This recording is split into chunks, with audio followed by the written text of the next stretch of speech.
I'm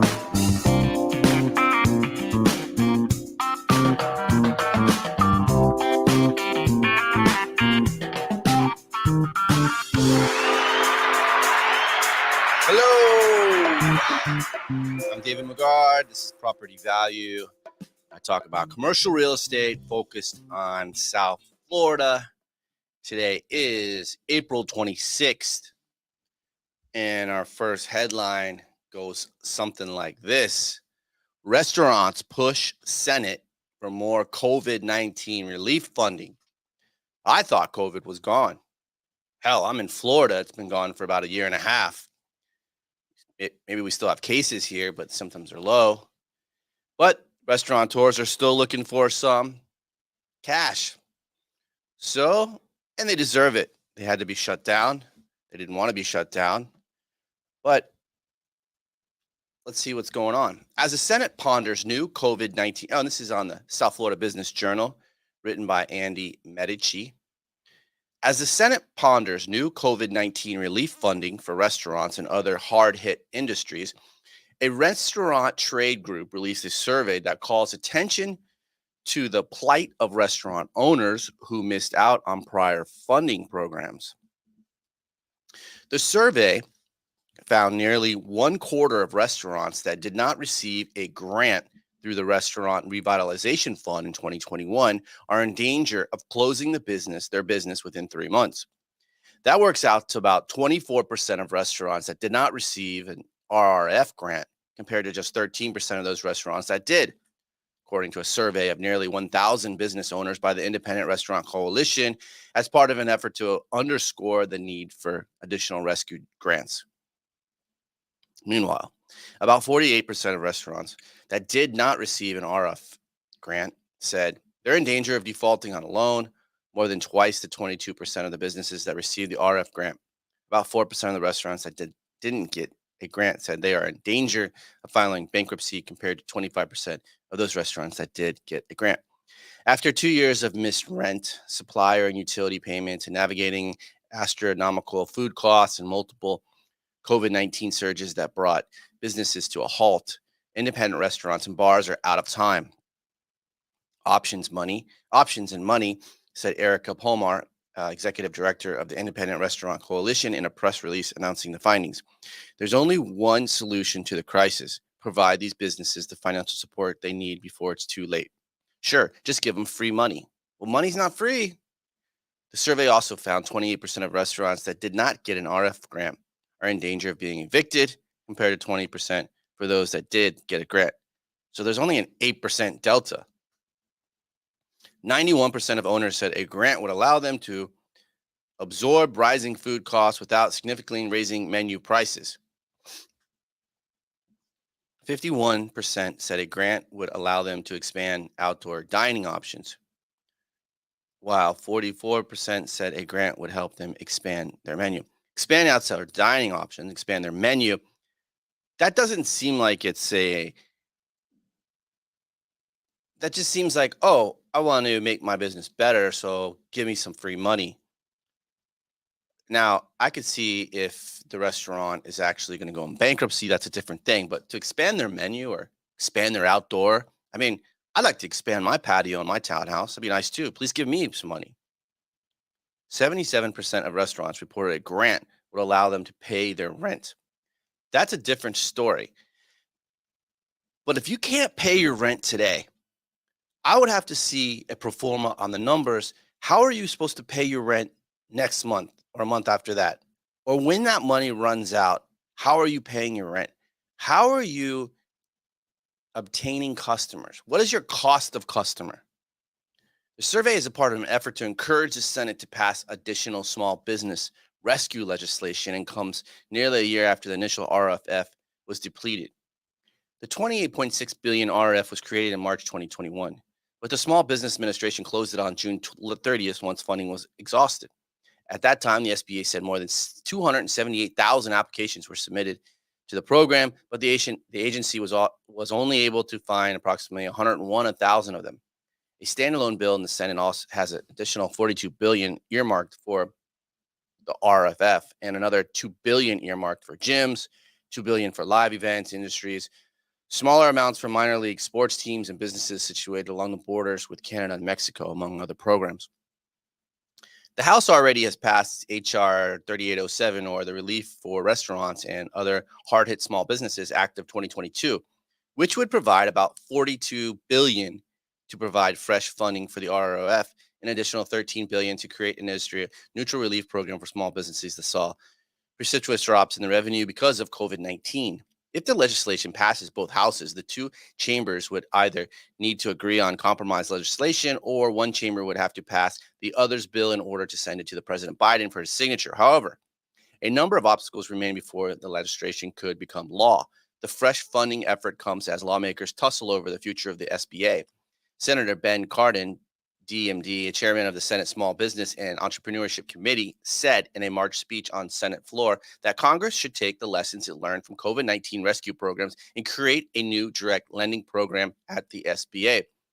And the SBA continues to deal with the aftermath of the historic rescue programs, including setting up a new fraud risk management board to manage a risk in the agency's programs, including the Paycheck Protection Program and the Economic Injury Disaster Loan Programs.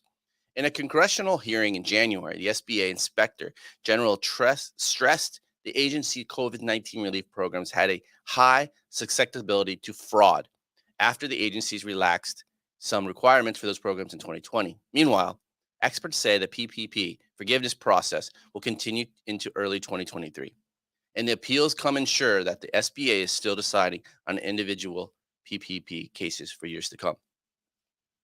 Me, myself, I'd want to see if the restaurants were actually producing before COVID-19, and did they have a track record of performing? Because most restaurants, high percentage of them, fail after 2-3 years.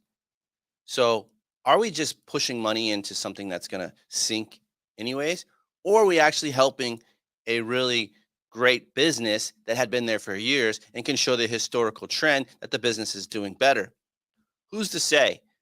But I guess there's more money out there, and it's coming to the restaurants. Okay, so what else do we want to read? Let's look. It's from the South Florida Business Journal. And the picture is an office building. It's a really cool office building located in Miami. It's on the river. It was built from an architecture firm, a construction firm at first, and then they sold it to the firm that's actually selling it now. I've been in the building.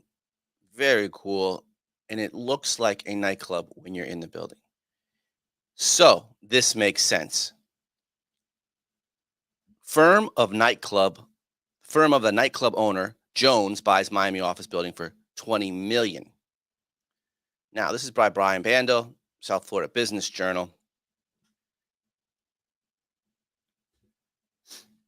A firm led by Miami nightclub and restaurant owner Roman K. Jones. Jones is the son of one of the Bee Gees. Paid $20 million for an office building in Spring Garden neighborhood of Miami. Riverside Property Building LLC, managed by Univista Insurance founder and CEO Ivan Hera, sold the 29,000 square foot office building at 528 Northwest 7th Ave. The Miami-based City National Bank of Florida provided the $10 million mortgage to the buyer, with both Jones and Rita L. Mingos providing personal guarantees.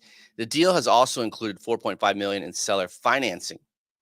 The price equated to $680 a square foot, which is a big number for a small single-tenant office building.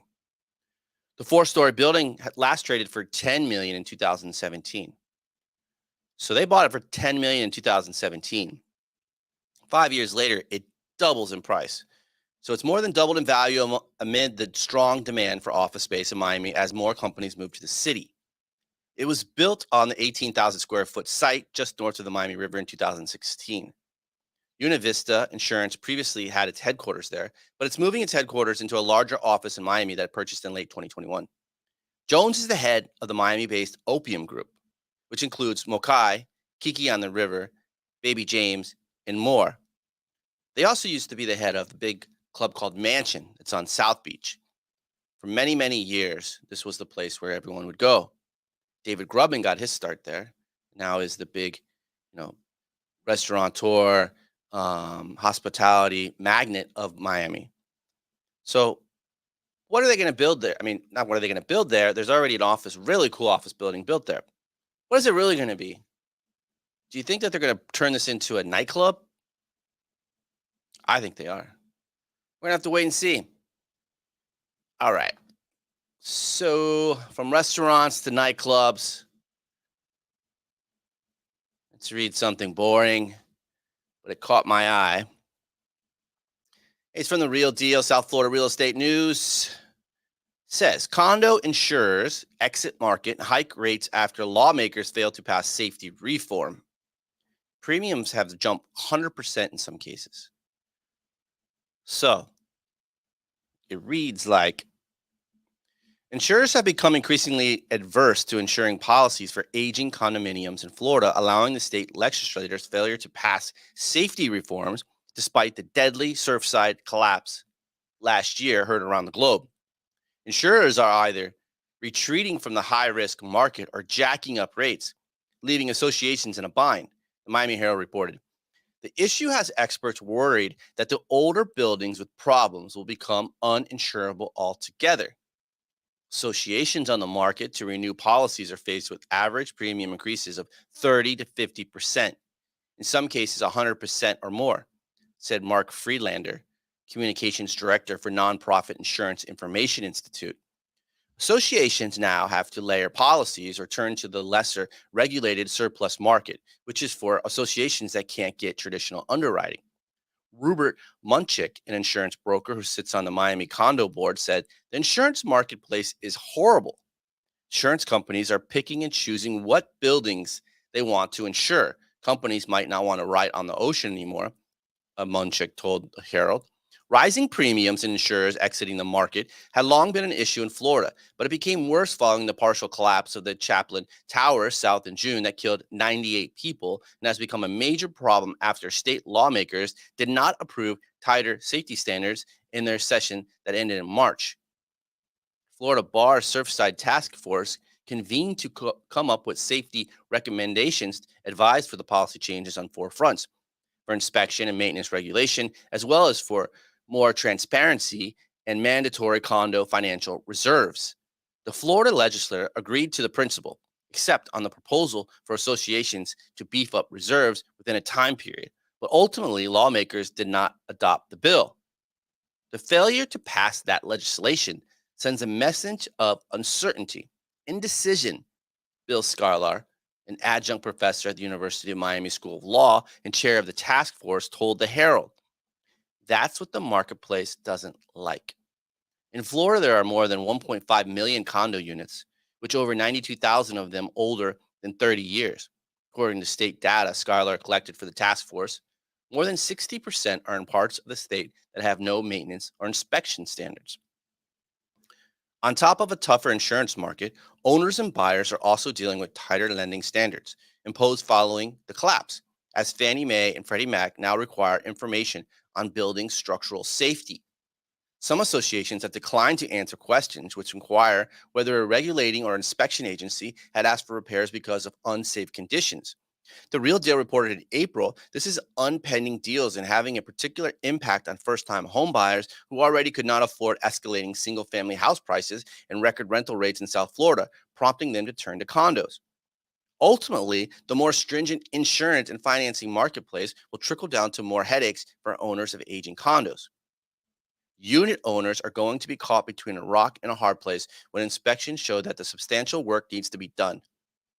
Kyle Ulrich, president of the Florida Association of Insurance Agents, told the Herald they will be in a situation of either being uninsurable if they don't do the repairs or do the repairs, and it will be rather a large assessment on every owner. Large assessment on every owner. Let's think about this. That means that you have to pay for deferred maintenance on your house. If you are a single family owner, if you just had a house and you wanted to sell that house and the buyer came in and did a property condition report, which stated that the foundation wasn't stable, or the house, the trussels need to be replaced, or the roof was, leaking, well, you would have to either lower your price for that single family house to that new buyer, or you'd have to fix whatever needs to be fixed before you sell it for the price that's listed for. So what's different with condo buildings? Why do they get to skate away from deferred maintenance and not having these buildings with, inspections done before you buy the condo? Shouldn't it be just as secure as buying a single family house? I don't know. I ask you the question. So, heading over to, I like finance. I like to know what's going on in finance. I like to hear about the big companies. One of the biggest companies is Blackstone. And this article is from the Real Deal South Florida Real Estate News. And it goes something like this: Blackstone, give me your tired, your poor REITs. A REIT is a real estate investment trust. Kind of like you can buy the stocks, like when you're buying a building in stock markets, but this is buying shares in a REIT, which either owns real estate. So the article goes like this: Blackstone sees riches in the volatility of REIT valuations. The investment giant is pursuing private takeovers as the public market valuation of REITs suffer. The Financial Times reported inflation and rising interest rates had led to REIT share prices dropping, presenting the company with bargains if it can take the companies private. Blackstone's president, Jonathan Gray, explained his rationale, telling the publication that the public REIT market is not necessarily reflective of what's happening at any one time in real estate. Blackstone's own private REIT, Blackstone Real Estate Income Trust, has reportedly raised $63 billion since inception 5 years ago. Yes, right, $63 billion. And since that start of the pandemic, Blackstone has taken 4 real estate companies private. Last June, Blackstone and Starwood Capital dished out $6.3 billion to acquire the 62,000 key portfolio of Extended Stay America, one of the biggest real estate deals of the COVID era. The acquisition took the country's largest lodging REIT private at a price of $20 per share. Earlier this month, Blackstone agreed to buy American Campus Communities in a deal valuing the student housing provider at $12.8 billion, including debt. The Austin-based company is the largest publicly traded student housing owner and developer in the United States. Blackstone is paying $65 per share to buy the company and plans to take it private. And on Monday, the Wall Street Journal reported that the firm agreed to buy PS Business Parks, suburban office REIT, in a deal valued at $7.6 billion, including debt. The deal is expected to close in the third quarter. REITs pay out the bulk of their income annually in exchange for corporate tax exemptions. In taking them private, Blackstone benefits from investors having fewer ways of cashing out, while investors could benefit from a lack of knee-jerk reaction to the market volatility. And that's what you have here on April 26th. I'm David Magard. You've been listening to Property Value. I'll see you tomorrow. Thanks for listening. Have a good day.